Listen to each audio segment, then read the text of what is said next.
Hello, my name is Gianni Erskevich, a Senior House Officer at the Leicester Royal Infirmary. Welcome to this 5-minute presentation on cardiovascular disease caused by atherosclerosis. I will discuss the pathophysiology of atherosclerotic disease and risk factors which are important for understanding preventative measures, management and treatment strategies. The two latter topics will be covered in an additional presentation. Cardiovascular disease is a leading cause of death worldwide and covers a wide range of conditions, with atherosclerosis being implicated as a cause for the vast majority. The consequence of atherosclerotic plaque formation and/or rupture is by far the most common cause of cardiovascular disease, for example the acute coronary syndromes and also cerebrovascular disease from transient ischemic attacks to ischemic strokes.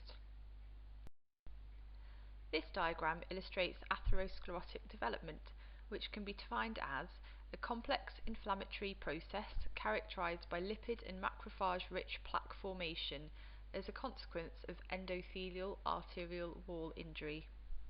Many factors can damage the arterial lining, from shear mechanical stresses, for example turbulent blood flow caused by hypertension or at sites of arterial bifurcations, to biochemical and immunological factors. Following endothelial damage, there is increased permeability of the vessel wall to plasma proteins, predominantly lipoproteins, into the intima. Macrophages then engulf the lipoproteins and form lipid-laden foam cells, which are seen as fatty streaks. With cytokine release and further migration and proliferation of macrophages and smooth muscle cells, a growing fibrolipid plaque forms. With plaque progression, any further damage to the lumen causes platelet aggregation and thrombus formation, and as blood pools into the ruptured plaque it becomes unstable, growing in size to reduce vessel circumference. When the diameter of the lumen is halved, hemodynamically significant stenosis occurs, which causes ischemia with increased oxygen demand. Total occlusion results in infarction distally. Unstable plaques can also rupture and form emboli at distant sites.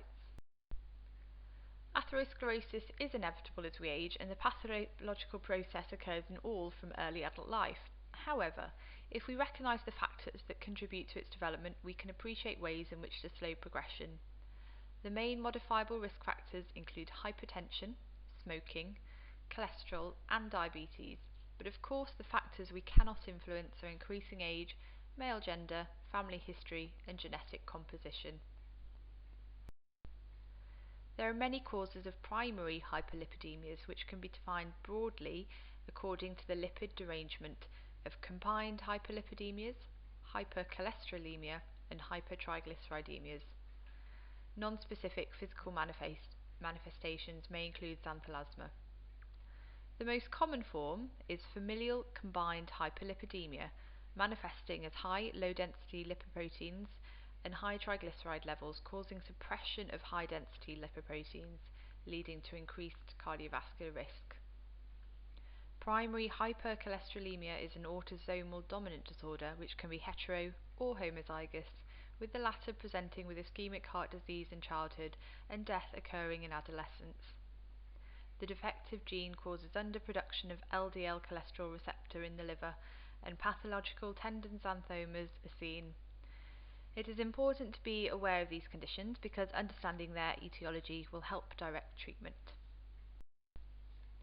Prevention is better than cure, and therefore addressing modifiable risk factors is very important because progressive disease can be fatal if not grossly disabling.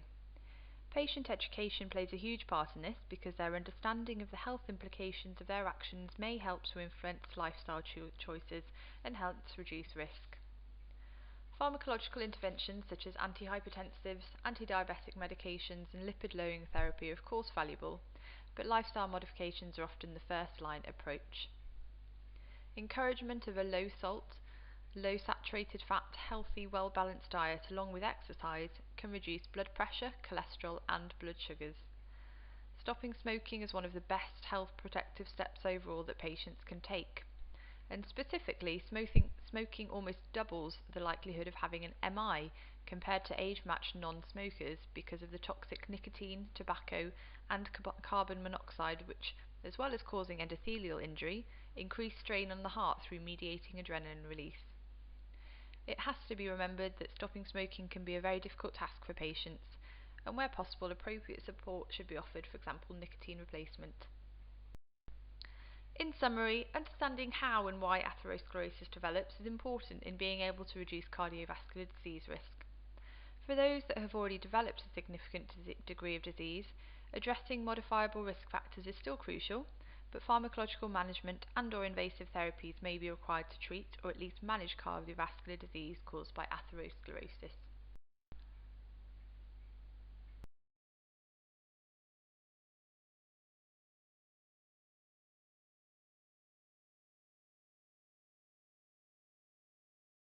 Greetings, my fellow YouTube nurses. I'm up and close. We're talking here. We're going to get very personable, okay? So first question I had was, how do I do a 12-hour shift in the ICU, CVICU, trauma neuro center, anything like that in the critical care unit? And so I said, you know what? That's a good question. Let's roll with the punches. So that's one of the questions I got from one of my subscribers. Thank you for subscribing, liking, hitting that sharing button, and just letting everybody know about my channel, guys. So first and foremost, how do you do a 12-hour shift focusing on your patients? So I did a video before and I put a link on the bottom how to deal with a 12-hour shift with med-surg tele patients. So that's on the bottom. This video I'm going to talk about critically ill patients in the ICU. So for my night shift nurses and my day shift nurses, when you get up, you better slam that coffee, because if you don't, you are going to be hurting when the doctor, family member, the patient, anybody asks you a question and you don't know what's going on. Drink that coffee. Stay alert. Drink a 20-hour energy drink. Okay, they're already out. Go buy them. Just kidding. They're 5-hour energy drinks, but I'm just saying, drink your Red Bull, your coffee, whatever you need, okay? Just make sure you're on point. When you get report, you definitely have to drink a coffee. I don't care how much it is, because if you get report and you're sluggish, you're tired, disoriented, lethargic, you're not going to make any sense. And when the doctor asks you a question, you're not going to know what's going on. So my favorite is Honest Tea. That's the best. It's organic. I'm not trying to sell the item or promote it, but I'm just telling you this is probably the best thing I like to drink. And sometimes I'll drink coffee. So night shift or day shift, when you go, get your report. Now for ICU, our reports are head to toe. I'm talking about very thorough, very in-depth. You have to know what's going on with your patients. So it's going to be, to us, okay, you can take it however you want it. It's like 5, maybe 7-minute report, because we're talking about everything. Patient's history, patient's background, why they got admitted, what's the changes going on, their current vital signs, their neuro, their cardiology, their pulmonary, every system. We just keep going and talk about it, and we discuss maybe the plan of day, what's going on with the patient, what we need to do to talk to the doctor to change anything. Also, we need to figure out how the patient's going to get better so we can get him out, kick him out like this, boom, just get him out, okay? So to the med-surg floor, get him better, right? So the report is going to last a while. So when you get report, sit your little booty down, get your coffee, be alert, write everything that's very important. I use the 4-color system pen, the blue, red, black, and green. So when I get report, everything's black already. I use the red for any changes when I'm getting report. And then during the day, I'll use the blue color, and that just lets me know what I've done on my shift. So that's what I do for my report sheet, and that's right when I get on shift. And then I get my second report sheet on my other patient.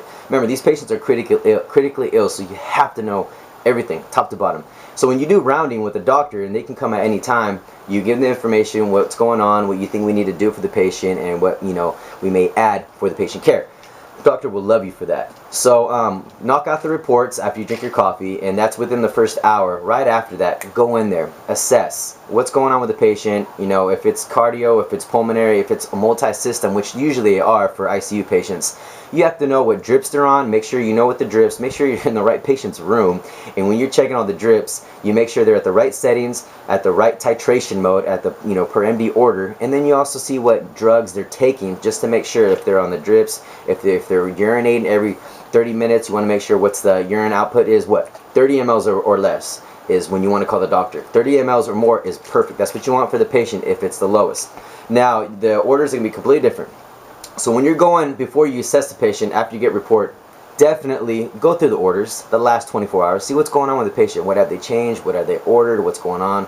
Read the transcription. That's very, very important, guys. As a nurse, you want to know what the doctor's writing. What's their plan of care? What's their change of condition? What is the plan for them to get out and get better? So you want to go through that. And once you go through the transcription, boom, you have a better signature plan of the patient. You know what's going on, so you can go in there, boom, talk to the patient's family, boom, talk to the doctor what you want to do, and so you do all that. That's probably, I want to say, a good hour. The second hour, and even before the second hour hits, you already went in there, done the assessment on your patient. Now, this, don't do a rapid, don't do a quick assessment. You have to go in there and do a thorough head-to-toe assessment. I'm not going to explain how that works. You guys know as a nurse how to do a head-to-toe assessment. Once you do your assessment, you know, we go in, and of course, doctor's going to write new orders, you change, all that good stuff. So you're repositioning the patient, and you have to do that every 2 hours so they don't, you know, get any bed sores, any types of, you know, we don't want anything going on with the patient, so you have to move them. It's always good to do that. And that's probably within the 2, maybe 3 hours. I haven't even charted yet, guys. I know sometimes you want to chart immediately, but first patient care comes, and then after you write everything down on a piece of paper, that's when you go ahead and chart it later. But you want to do that first, and then you start charting. I know they want us to do real time, but in reality, in a perfect world, that would happen. But you know, you just have to go in there. And so once you get your patient care and all that good stuff, you're going back, you start charting. Do your whole head-to-toe assessment. And for us, we chart every 3 hours, but the vital signs have to be every 15, every 30, or every hour. It depends on the acuities, how high they are for the patient. If it's a high acuity patient, you're doing it every 15 or maybe every 5. So, like I said, look through the orders. And then once you know your patient, what's going on, your hours are going by fast. Give them a bed bath, reposition them, talk to the doctor, and you're on point, you're set, you know what's going on with the patient, and your day should run smoothly. This is why I like the ICU. But you always have to be ready and prepared if it's a DNR or full code for the patient. Always look at those orders. Like I said, y'all, I'm making this short, sweet, hard to beat. Any more questions, guys? Like I said, the link's going to be right here if you want to look at my other video about med search, tele or patients, assessment, so forth, and how it goes for a 12-hour shift. This video for ICU, I kept it short. We'll just do it one more time. Get your coffee, get your report, make it short and sweet, know everything about your patient. Go over the transcription, what the doctor wrote, what's the plan of care, change of condition, what they want to do to get the patient better. Go over the orders, 24 hours, so you know what's going and what you're going to get into. Then you assess your patient thoroughly. Check the drips. What are they on? What are they taking? Why are they titrating? What's the per MD order? What is the protocol, and so forth. After that, you go to chart. Talk to the doctor when you do rounds so you know everything what's going on with your patient. The last 4-5 hours should be a breeze. My fellow YouTube nurses, peace.